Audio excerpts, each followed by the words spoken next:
Hi y'all, welcome back to Hood and Me Style. Let's make some homemade quote-unquote Cool Whip, basically whipped cream. In our mixer bowl here, we're gonna add 2 cups of heavy whipping cream. There's 1. And there's 2. We're gonna turn this on. 2, 3, medium-ish. Let's add 6 tablespoons powdered sugar. And to that, we're gonna add 1 teaspoon of vanilla extract.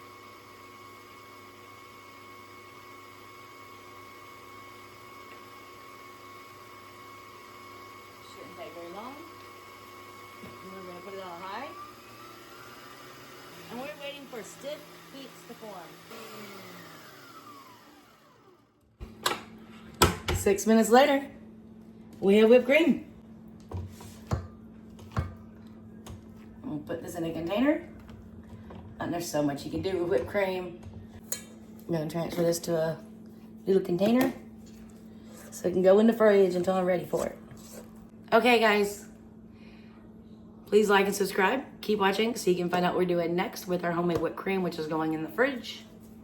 Because I got several different things I'm gonna do with this.